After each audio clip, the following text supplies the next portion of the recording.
Her evil stepmother sold her for $400 to a poor homeless man, unaware he was Korea's richest CEO.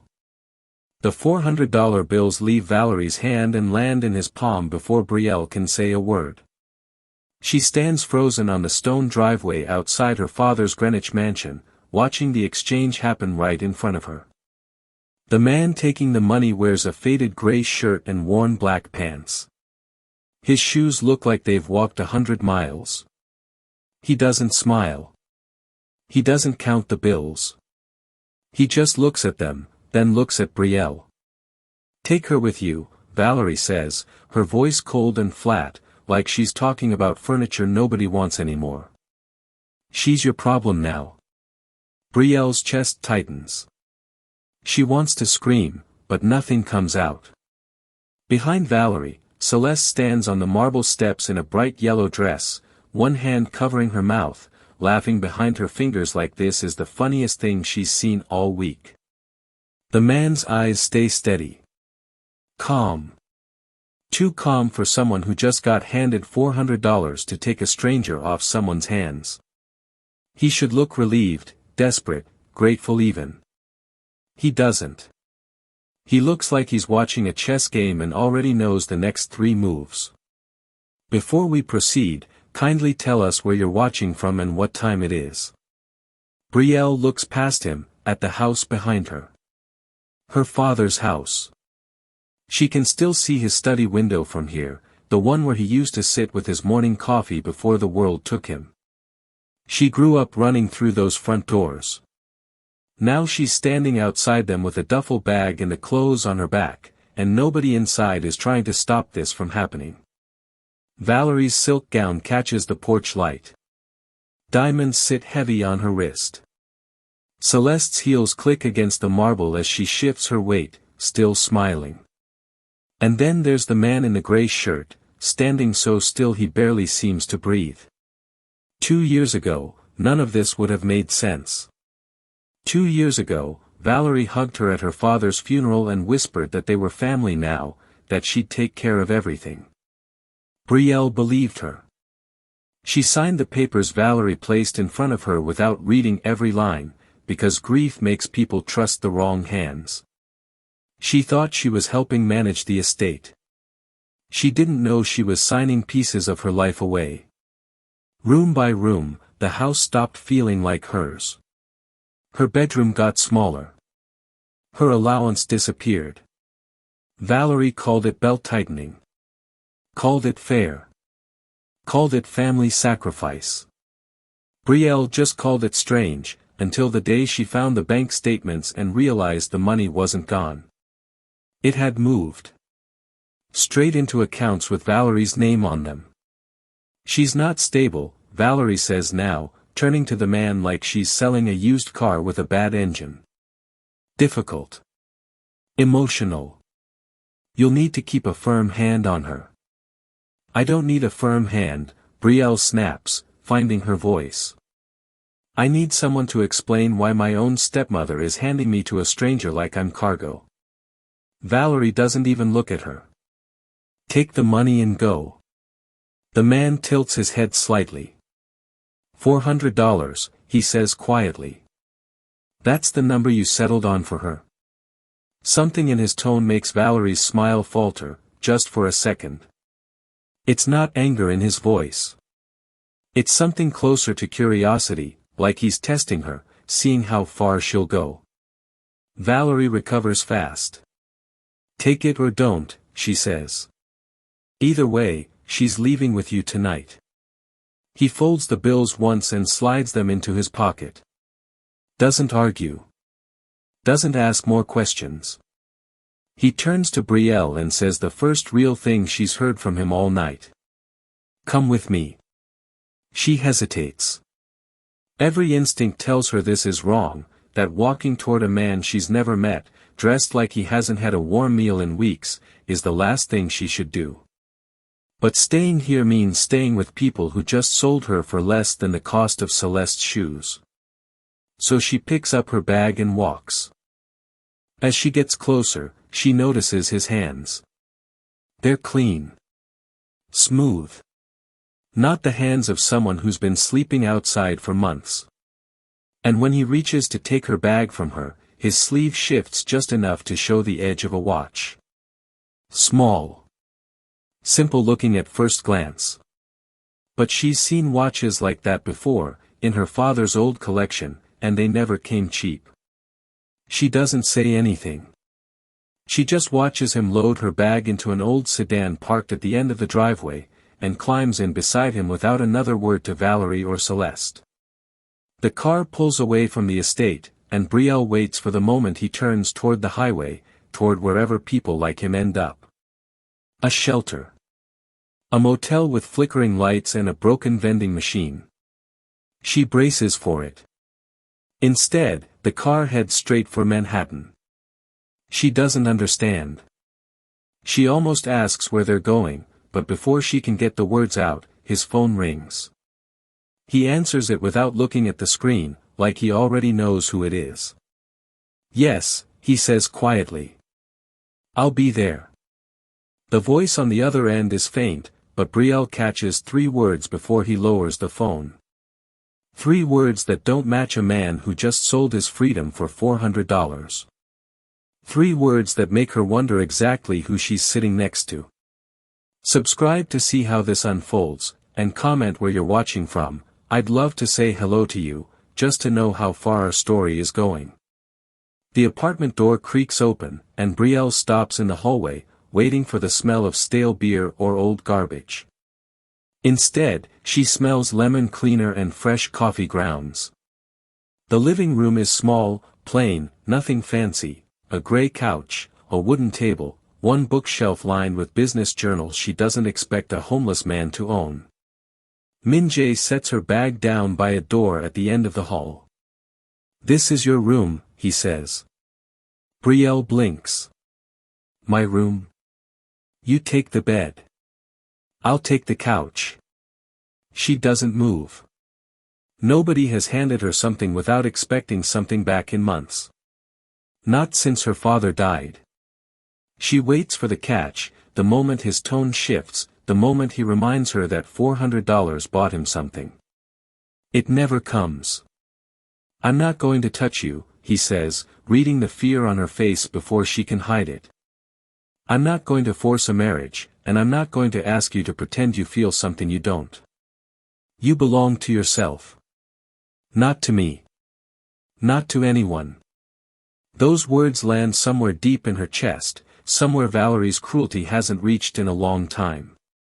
She sits on the edge of the bed after he closes the door, and for the first time since the funeral, she lets herself cry without an audience watching to judge her for it.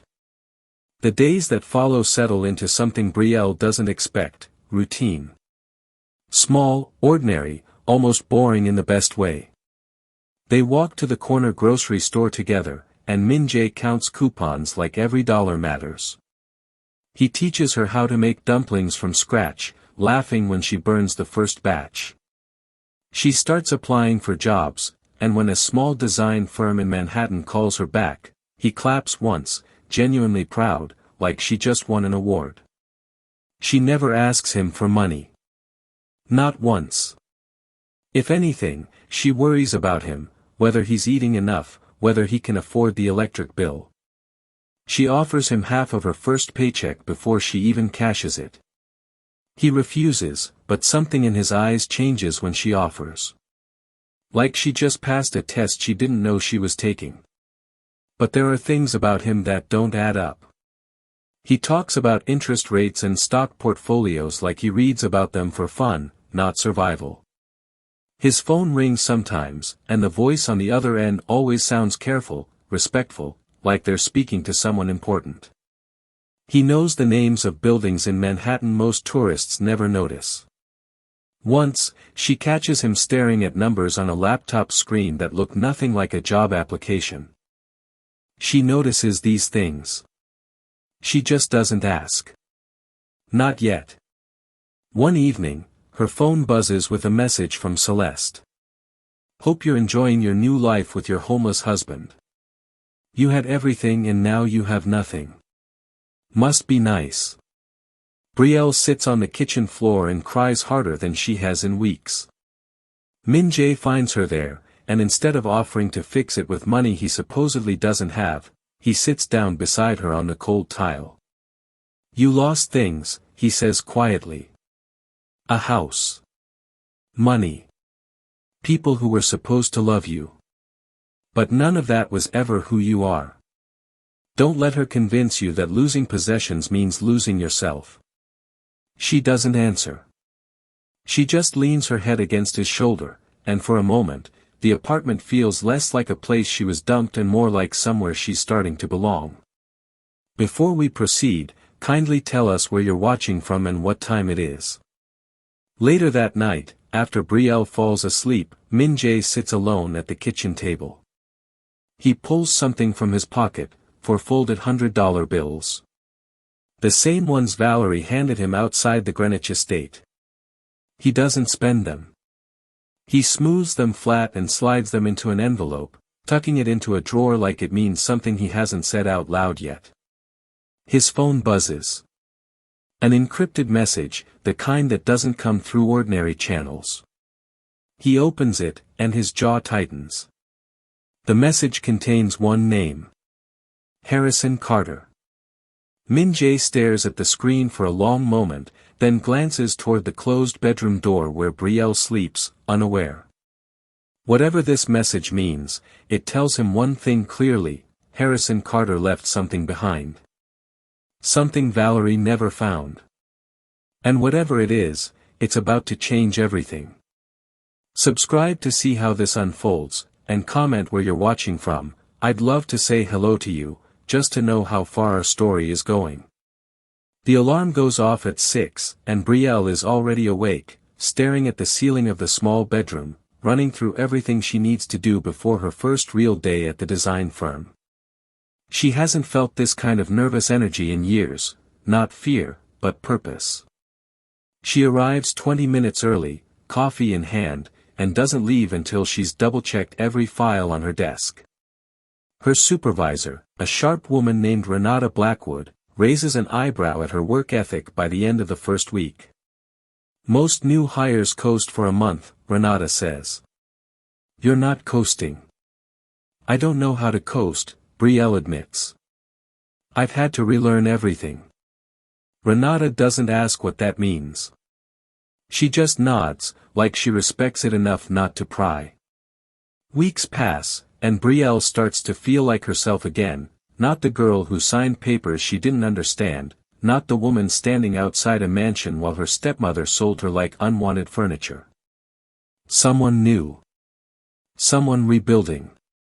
One weekend, she goes through an old box of her father's belongings that Valerie never bothered to claim.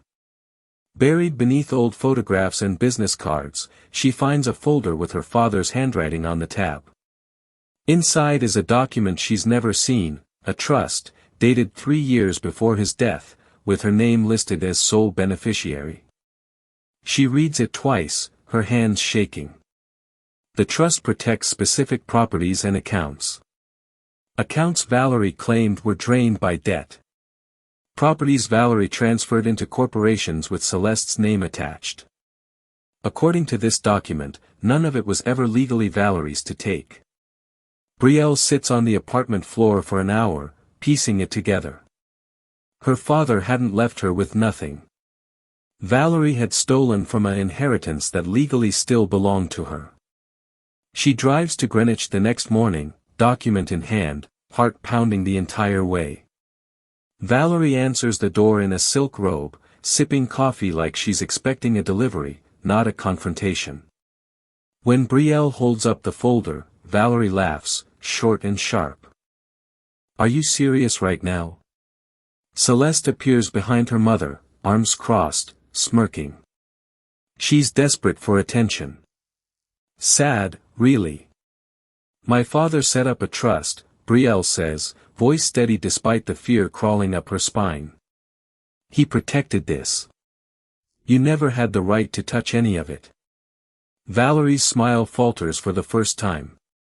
"Your father intended for this family to be taken care of. That trust means nothing." "Then why does it have my name on it?" Not yours. Not Celeste's. Mine. Valerie reaches for the folder, and Brielle steps back, pulling it out of reach. Something shifts in Valerie's expression, not anger anymore, but something closer to fear. Who helped you find this? Valerie asks, her voice suddenly quiet. The question catches Brielle off guard. Not is this real? Not where did you get this? Just, who helped you? Like Valerie already knows the document is real, and what scares her isn't the paper in Brielle's hand. It's whoever pointed her toward it. Brielle doesn't answer. She turns and walks back to her car, Valerie's question echoing behind her the whole drive back to Manhattan. That night, she spreads the document across the kitchen table and shows Min-jae everything. He studies it in silence, his eyes moving fast over the corporate names listed in the transfer records. These structures, he says slowly, they're not simple shell companies. Whoever set these up knew exactly what they were doing. Brielle stares at him. How do you know that? You're supposed to be. She stops herself before finishing the sentence, but they both hear the unspoken word. Broke. Min-jae doesn't explain. He just picks up his phone and makes a call, arranging a meeting with an attorney he says he trusts, a name Brielle has never heard him mention before, spoken with the kind of familiarity that doesn't match a man living paycheck to paycheck. 3 days later, the attorney calls them both into his office in downtown Manhattan, a folder of his own spread across his desk. There's a problem, the attorney says, sliding papers toward them. Several of the transactions tied to your father's estate were routed through a network of holding companies. And one of those companies, he pauses, glancing at Min-jae before continuing, is connected to a corporation under your name, Mr. Kang. The room goes silent. Brielle turns slowly to look at the man she's been living with for weeks, the man who slept on the couch, who taught her to make dumplings, who told her she belonged to herself. And for the first time since the night outside the Greenwich estate, she has no idea who she's really looking at. Subscribe to see how this unfolds, and comment where you're watching from. I'd love to say hello to you, just to know how far our story is going. Papers cover the attorney's desk in messy stacks, and Brielle watches his face tighten as he flips through page after page. Your stepmother forged 3 signatures here, he says, tapping a document with his pen. Your father's name, misspelled the same way on 2 separate transfers. That's not sloppy. That's a pattern. Someone who forges once by accident doesn't repeat the same mistake twice. Brielle's stomach turns.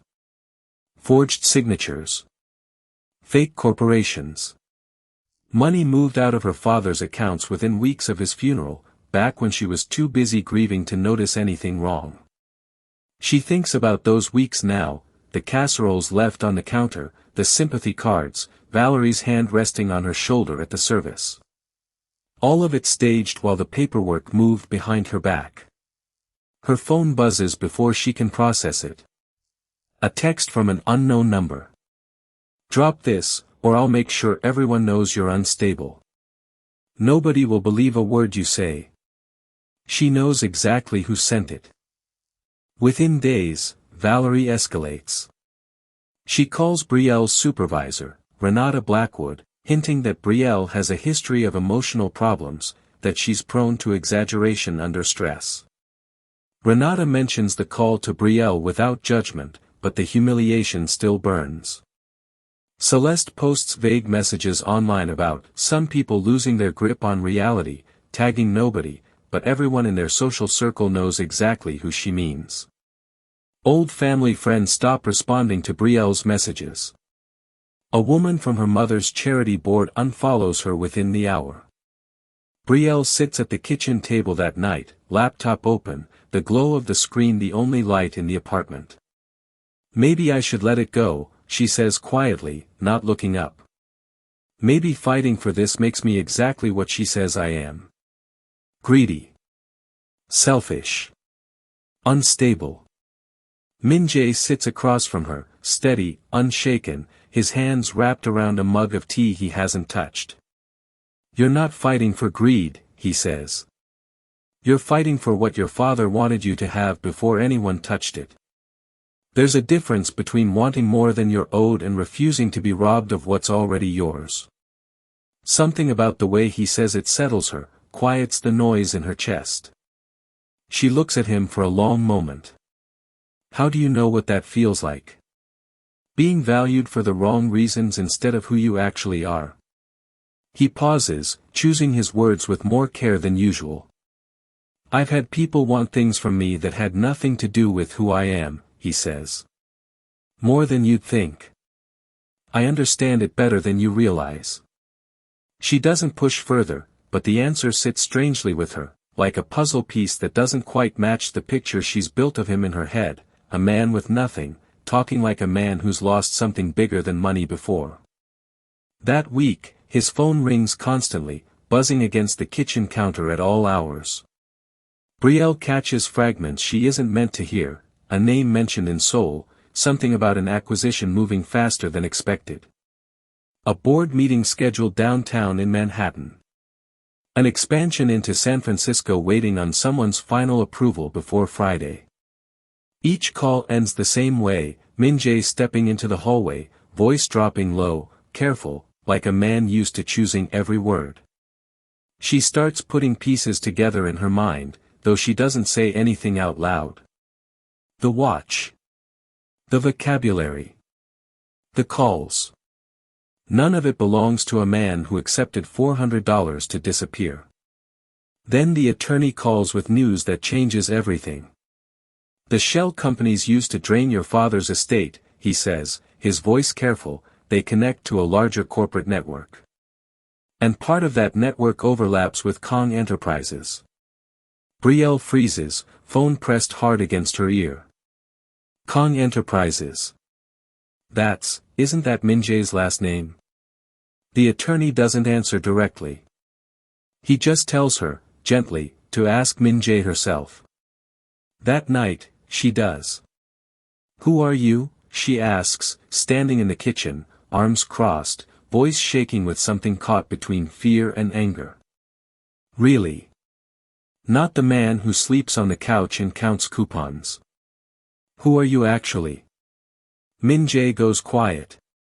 He walks to the drawer and pulls out an envelope, the same $400 bills Valerie handed him outside the estate, still folded exactly the way he left them weeks ago. He stares at them for a long moment before finally looking up at her. "The answer is going to hurt you," he says softly. "And I'm not ready to be the reason you get hurt again." Before she can respond, before either of them can say another word, headlights sweep across the living room window. A car door closes outside, heavy and deliberate. Footsteps approach the apartment, unhurried, certain. Brielle opens the door to find a man in an expensive suit standing on the doorstep, a black luxury vehicle idling behind him on the narrow street. He looks past her, directly at Min-jae, and lowers his head in a respectful bow. "Mr. Kong," he says. "The board is waiting for you." Brielle's whole body goes still. Mr. Kong. The homeless man. The man who slept on a couch and taught her to make dumplings. The man everyone believed had nothing. She turns to look at him, and for the first time since the night outside the Greenwich estate, she has absolutely no idea who is standing in front of her. Subscribe to see how this unfolds, and comment where you're watching from. I'd love to say hello to you, just to know how far our story is going. The executive waits by the door, and Min-jae doesn't move toward him. Instead, he turns to Brielle, his face calm in a way that somehow feels heavier than panic. "I'm not homeless," he says. "I never was." Brielle waits, arms crossed, refusing to breathe until he finishes. "My name is Kong Min-jae," he says. "I own a technology company with offices in Manhattan, Seoul, and San Francisco. The suit that man is wearing costs more than most people make in a month, and I could buy this entire building without checking my balance. I've been living like this on purpose. 4 months. On purpose, Brielle repeats, the words tasting bitter in her mouth. You chose this. You chose to lie to me every single day. I chose to disappear from a world where people only wanted me for what I had, he says. Women investigated my bank accounts before they ever learned my birthday. People pretended to care about me while quietly calculating what they could get. I wanted to know, just once, if someone could see me without seeing the number attached to my name. Brielle's chest tightens. Every grocery run.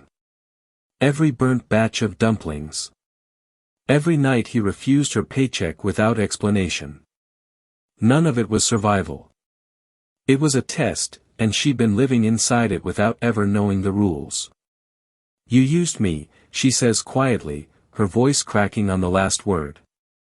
At first, he admits, stepping closer, I said yes to your stepmother's offer because I wanted to understand what kind of person sells another human being for $400. That's the honest truth. That's how this started. He stops just short of reaching for her hand. But somewhere between the grocery store and the nights you cried on that kitchen floor, this stopped being about Valerie. It became about you. I fell in love with you, Brielle. Not the plan. Not the investigation. You. She doesn't answer right away. The hurt is real, sharp and immediate, but so is everything she felt these past weeks, the safety, the respect, the first real kindness she'd known in months. Both truths sit inside her chest at once, and she doesn't know which one is louder. 3 days later, they stand inside a glass conference room high above Manhattan, waiting for Valerie and Celeste to arrive. When the doors finally open, both women walk in expecting to control the room the way they always have. Instead, they freeze in the doorway. Min-jae sits at the head of the table in a tailored charcoal suit, 3 executives seated beside him, the attorney's files spread neatly across the polished surface. Mr. Kong, the attorney says, the financial records are ready. Valerie's face drains of color. Recognition hits her like a slap she never saw coming. The man she sold Brielle to for $400 is the same man whose company controls a fortune large enough to buy Greenwich twice over and still have change left. This isn't possible, Valerie whispers, gripping the back of a chair for balance. It's very possible, Min-jae says evenly, without a trace of anger in his voice. You just never bothered to look past the clothes. The attorney lays out the evidence, piece by piece, methodical and unshaken. Forged signatures matching Harrison Carter's handwriting almost perfectly, but not quite. Property transfers dated weeks after his death. Investment accounts drained and rerouted into corporations quietly registered under Valerie and Celeste's names.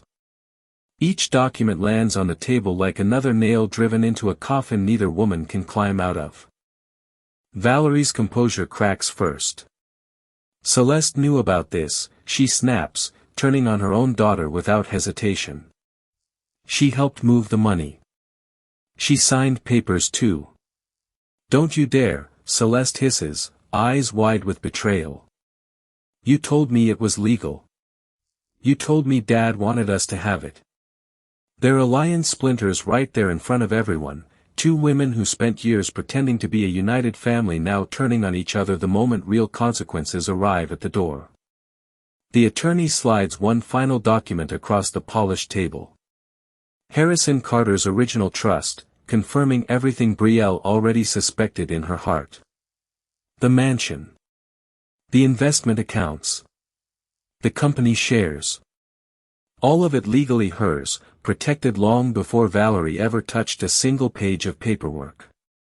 Valerie and Celeste have no claim to any of it.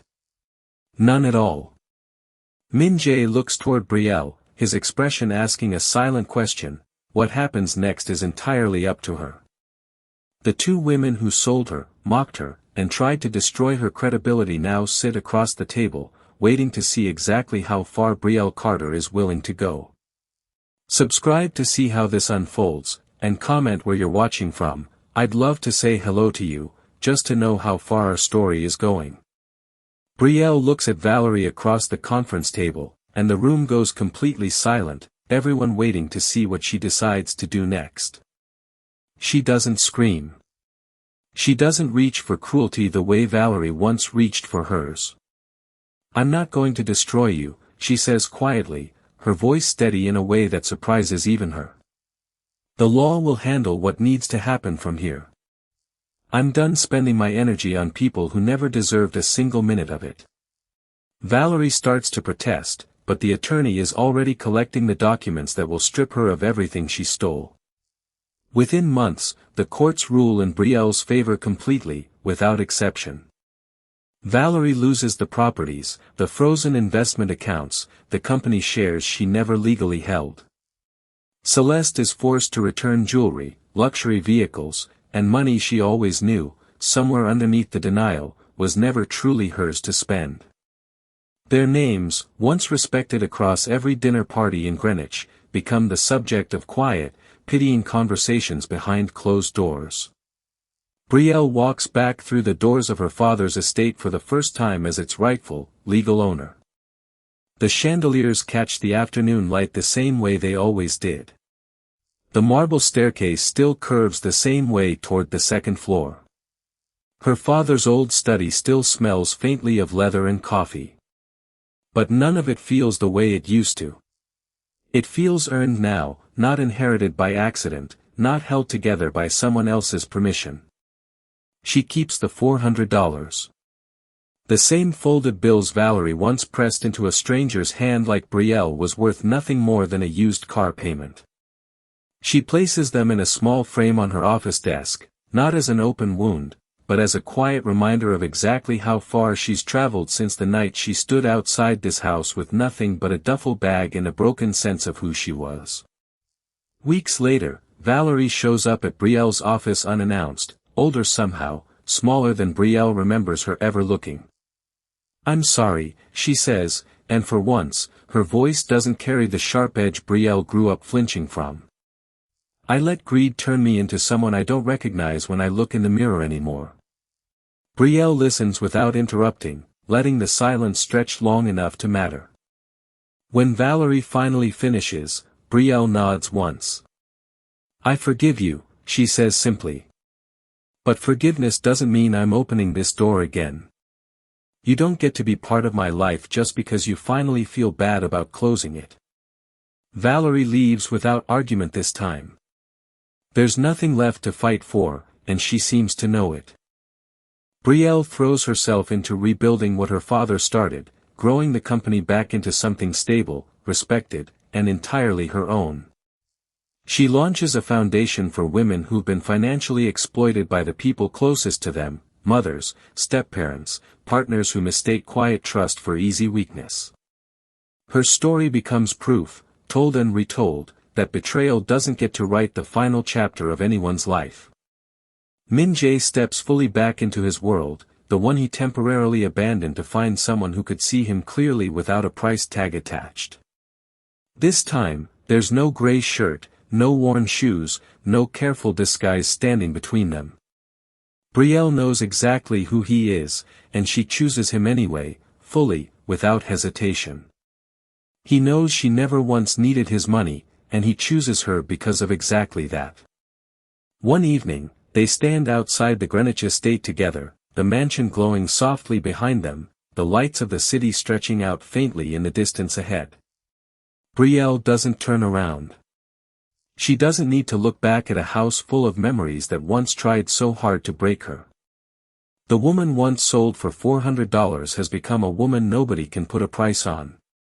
If you were standing in Brielle's shoes, would forgiveness mean giving Valerie another chance, or is walking away sometimes the deepest form of forgiveness there is? Tell me your honest thoughts in the comments below.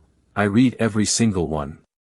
Subscribe and turn on notifications so you never miss the next story that inspires. Share this with someone who needs to hear that their worth was never up for sale, and comment where you're watching from. I'd love to say hello to you, just to know how far our story is going.